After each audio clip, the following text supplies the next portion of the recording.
ఒక దినాన చాలా భయంకరమైన యుద్ధం జరుగుతూ ఉంది. యుద్ధంలో చాలా మంది హతమారిపోతున్నారు. అలాంటి సమయాల్లో ఒక సైనికుడు గురిపెట్టి దావీదును చంపటానికి బాణం గురిపెట్టాడు. ఇలా ఇసరిపోయే టయానికి దావీదు యొక్క మేనలుడు పరిగెత్తుకుంటూ వచ్చి దావీదుకు అడ్డుగా నిలబడి దావీదు ప్రాణాలు కాపాడాడు, రక్షించుకున్నాడు. ఆ సమయంలో ఆ మేనలుడు అయినటువంటి దావీదు మేనలుడు పరిగెత్తుకుంటూ వచ్చేటప్పుడు పెద్ద కేక పెట్టుకుంటూ చాలా తీవ్రమైనటువంటి ఆందోళన కలిగిన వాడై చాలా పెద్దగా కేక పెట్టుకుంటూ వచ్చి దావీదు ప్రాణాలు కాపాడాడు. ఈ శబ్దం ఉన్నటువంటి వెంటనే ఇశ్రాయేలుల సైన్యం అంతా ఒక్కసారిగా ఇలా చూశారండి. చూసే తలకి దావీదు మేనలుడు పరిగెత్తుకుంటూ వచ్చి దావీదును కాపాడటం చూసి యుద్ధం చేసే వాళ్ళందరూ పరిగెత్తుకుంటూ దావీదు దగ్గరకు వచ్చారు. దావీదు సేఫ్ జోన్లో ఉన్నాడండి. తన ప్రాణాన్ని అడ్డుపెట్టి కాపాడాడు. ఆ సైనికుని కొట్టి చంపారు. దావీదు అలా కూర్చున్నాడు. ఈ సైన్యం అంతా వచ్చారు, ఇశ్రాయేలీయులందరూ. వాళ్ళందరూ మోకరించి 2 చేతులు జోడించి చెప్తున్నారు, రాజా, దావీదు మహారాజా, ఈ దినం మొదలుకొని నీవు యుద్ధానికి రావద్దు. మేమే యుద్ధానికి వెళ్తాం. అవసరమైతే అక్కడ మేము చనిపోతాం, లేకపోతే యుద్ధం చేసి జయంతో బయటకు వస్తాం, కానీ నువ్వు రావద్దు అని ప్రమాణం చేయమన్నారు. దావీదు అడుగుతున్నాడు, ఎందుకు నేను రావద్దు? ఎందుకు రావద్దు అంటే ఇశ్రాయేలు అంటున్నారు, అయ్యా దావీదు మహారాజా, నీవు ఇశ్రాయేలీల ప్రజలకు దీపము వంటి వాడివి. ఈ దీపము నిత్యము వెలగాలి. నువ్వు వెలిగితే మేమందరం వెలిగించబడతాం. ఈ దీపం ఆరిపోతే ఈ సామ్రాజ్యం అంతా ఆరిపోతుంది. కాబట్టి ఈ దీపం ఎప్పుడు వెలుగుతూ ఉండాలి. దయచేసి నువ్వు రావద్దు అని ప్రమాణం చేయమని అడిగారు. ప్రియులారా, దేవునికి మహిమ కలుగును గాక. ఇశ్రాయేలీలందరూ ఒక ప్రక్కన ఉన్నారు, దావీదు ఒక ప్రక్కన ఉన్నాడు. వీళ్ళిద్దరు కనుక చూస్తే ఇశ్రాయేలీల కంటే దావీదు ఎక్కువగా ఎంచబడ్డాడు.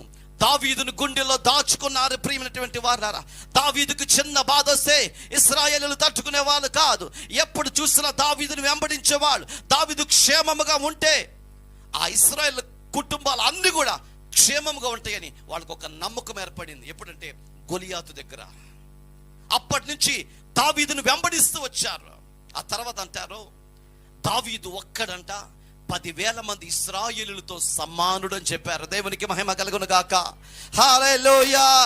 ఓ పిలువబడిన సేవకుడా, దేవుని వాక్యం వింటున్న సేవకుడా, నీవు అనేక మంది విశ్వాసులకు ఒక నాయకుడవై ఉన్నావు.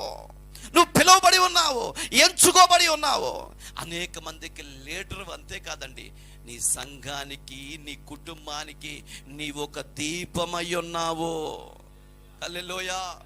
మీ సంఘానికి, మీ ప్రాంతానికి దేవుడు నీకు అప్పగించిన నీ ప్రాంతానికి నీవు ఒక వన్ ఆఫ్ ద లీడర్. హల్లెలూయా. ఈ లీడర్ని విశ్వాసులు ఎక్కడ దాచుకున్నారో తెలుసా అండి? గుండెల్లో దాచుకున్నారండి. దేవునికి మహిమ కలుగును గాక. హల్లెలూయా. విశ్వాసులైన దేవుని ప్రజలారా, దేవుని సావుకుని ఎప్పుడు గుండెల్లో పెట్టుకోవాలి. ఎందుకో తెలుసా? సంఘము కొరకు ప్రార్థన చేసేవాడు సావుకుడే.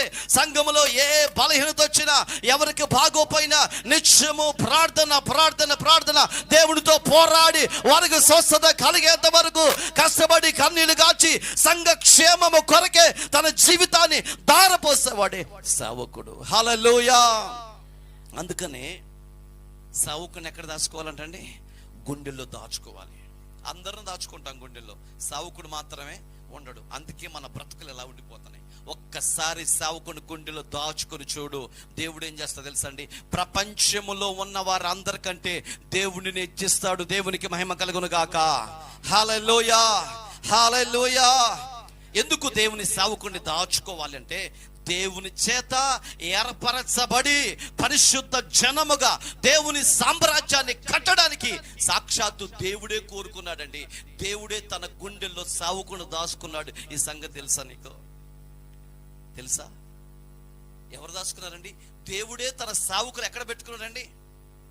గుండెల్లో పెట్టుకున్నాడు. ఒక దినాన సాతాను యేసు ప్రభు దగ్గరికి వెళ్ళి, దేవుడి దగ్గరికి వెళ్ళి కూర్చుంటే, ఓ సాతానా, నా సేవకుడైన యోబు గురించి నీకు తెలుసా అన్నాడు. అసలు యోబు ఎలా గుర్తున్నాడు దేవునికి అంటే మనకు అర్థమవుతుంది, సేవకుని దేవుడు తన మనసులో దాచుకున్నాడు, లేకపోతే తన గుండెల్లో దాచుకున్నాడు. అందుకని అంటాడు, నా సేవకుడైన యోబు గురించి నీకు తెలుసా. అతడు ఊరికనే నీ యందు భయభక్తులు ఉంచాడా, అతని చుట్టూ అతని ఇంటి చుట్టూ నువ్వు అగ్ని కంచి వేసావు. కాబట్టి ఇప్పుడు మనకు అర్థమవుతుంది, మొదట దేవుడు తన సేవకులను ఏం చేశారంట, తన గుండెలో దాచుకున్నాడు. దాచుకోవటమే కాకుండా తన చుట్టూ, తన కుటుంబం చుట్టూ, తనకు కలిగిన ప్రతి దాని చుట్టూ దేవుడు అగ్నిని కంచి వేశాడు. దేవునికి మహిమ కలుగును గాక. దేవుడే సేవకుని గుండెలో దాచుకుంటే విశ్వాసులమైన మనము గుండెలో దాచుకోవద్దండి, దాచుకోవాలి.